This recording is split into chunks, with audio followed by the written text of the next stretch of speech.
இது இப்போ இருக்க எல்லா டைரக்டருமே பண்ணுறாங்க. அது இந்த இதை சத்தமாக பேசினா, இப்போ வெற்றிமாறன் சார் இந்த மாதிரி குரூப்புகள்லாம் என்ன பண்ணுதான், சத்தமாக பேசினா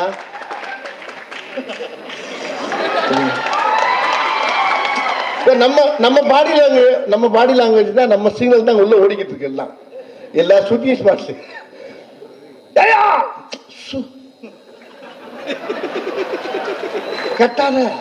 கட்டாத மெல்ல நடி மெல்ல ஆக்ட் பண்ண இப்படியே சொல்லி நம்ம கலவை இல்லாத இடமே இல்லைங்கும் போது எனக்கு எவ்வளோ சந்தோஷமா இருக்கு பாருங்க. நீ நேற்று ஒன்று போட்டிருக்காங்க, என்ன அம்பி ஆற்றுல எல்லாம் சொய்க்கமா இருக்கோ அப்படின்னா, போய ஆற்றுல பூரா வெளில வந்து செத்துக்கிட்டு இருக்காங்க போய. நேற்று அதான் ட்ரெண்டிங்கு. இப்போ என்னன்னா எல்லா இடத்துலையும் இந்த மீம்ஸ் அழகா நம்ம எதை நினைச்சு பண்ணதில்லை, நம்மளா பண்ணா.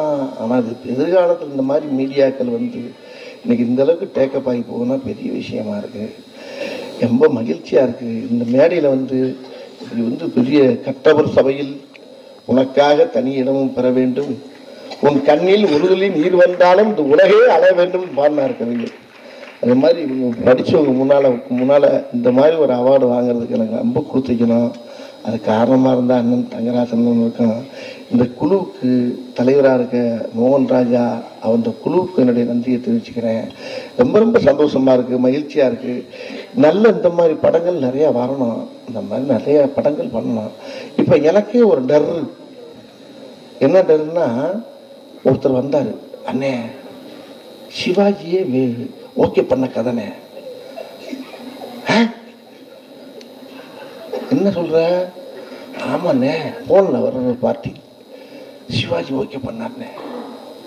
10 புள்ள உனக்கு, 10 பிள்ளைங்கண்ணே. அந்த பிள்ளைய பார்த்த தாங்க முடியாம நீ ஊட்டியில போய் அப்படியே கண்ணீர் விட்டு வாழ்றவ ஐயா. ஏன்னா அதுக்குள்ள சோழியை முடிச்சிடாங்கடா. அப்ப நீ யாரு? அவரே ஓகே பண்ண கதனே, ஊட்டிக்கு என்னால் வர முடியாதுன்னு கேன்சல் பண்ணிட்டு இறந்துட்டார்.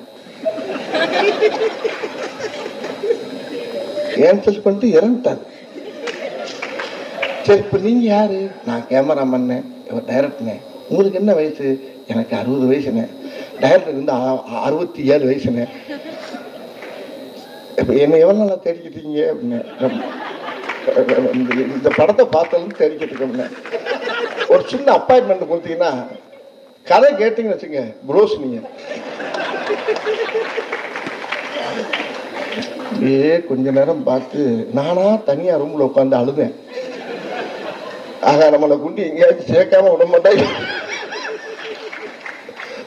ஒரே ஒரு மாமன்னம் பண்ணேன். ஐயப்பா, வர்ற கதையெல்லாம் சோகமா, ஒரே அழுக. ஒரு கதை அவன் அழுகுறான். ஏரியா நான் என்ன அழுக ஆரம்பிக்கும் போது அவன் சொல்றான்,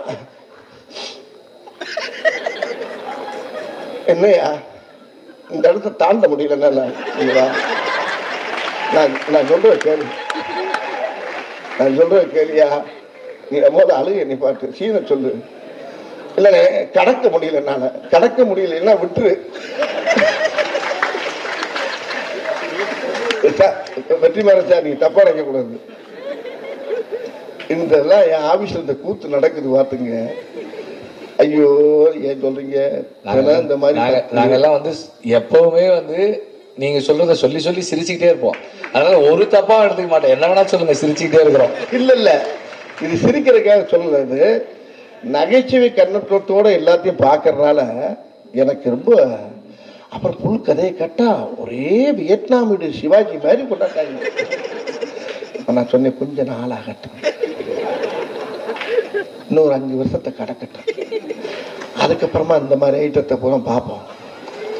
அதுக்குள்ள கொண்டு சோழியை முடிச்சு முடிகிறாங்கப்பா அப்படின்னு சொன்ன. மாமன் உன்னை ஒரே நிஷா அண்ணே, ரொம்ப சோகமெல்லாம் வரும், நிறையா சிக்கிறாதீங்கண்ணே, டிரான்ஸ்பாரம்லாம் வரும், கையை உள்ள விட்டுறாங்க, அப்படி இன்னும் கொஞ்சம் சிரிக்க வச்சுக்கோங்க, போய்க்குங்க, இன்னும் கலந்து வந்து ஆட்சி பண்ணுங்க அப்படின்ட்டாங்க.